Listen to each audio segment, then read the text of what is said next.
Hey dudes, how are you doing today? Those of you that know me or have watched my videos or have hung out with me in any capacity related to hooping have probably heard me talk about Baxter and the HoopPath. Well, Baxter's on tour again right now, so I wanted to take a little bit of time to explain why I like his style so much and what you can expect if you go to a HoopPath workshop. One thing Baxter does that makes him unique to other hoop teachers is he teaches through a story that he created about the hoop. He spent a lot of time in his hoop kind of creating this mythos in his head that he then translated into these cool stories and hoop exercises. Now this throws some people off at first and you might not know how you feel about this whole story mythos aspect of HoopPath. Is it for you? Are you going to enjoy it, or are you just going to feel super weird? I want to give you a small example today of something Baxter teaches and how you can use metaphor and story to break out of the patterns that you usually have in your head while you're hooping that are telling you, oh, I suck, or I'm not nailing this trick, or blah blah blah blah blah, and just focus on something specific and open yourself up to something cool and new. So the metaphor I'm about to give you is pretty simple,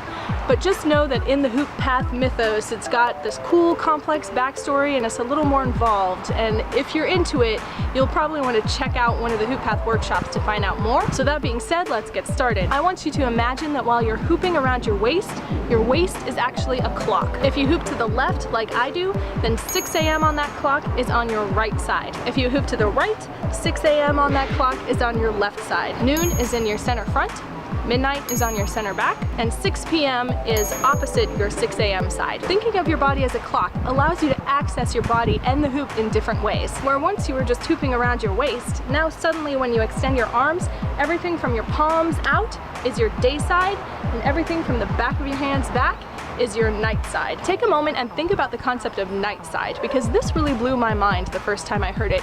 I'd never even really considered reaching backward or considering the space behind me, and now suddenly with this one small metaphor, you've got this whole space available to you that you may not have even thought of before. That's pretty cool. In addition to night side, thinking about your body in a clock now opens up the concept of quadrants. You have your 6 a.m. to noon quadrant, your noon to 6 p.m. quadrant, 6 p.m. to midnight, and midnight to 6 a.m. Next time you pick up your hoops, spend a little bit of time thinking about your body in those quadrants and focusing on each one. You might find that one quadrant is weaker than another, or one is stronger. This is all really cool stuff that can help you hone in on your control and give you a lot more freedom while hooping. Now, as I mentioned before, this is just the tip of the iceberg when it comes to this particular metaphor and HoopPath in general, but if you like the idea of using metaphor and story to change the way you are thinking about your hooping, I highly encourage you to check out Baxter and the HoopPath and one of his workshops. I'm gonna put a link in the description to his current tour dates and where you can buy tickets,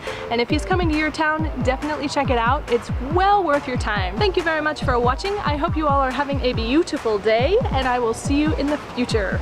Goodbye!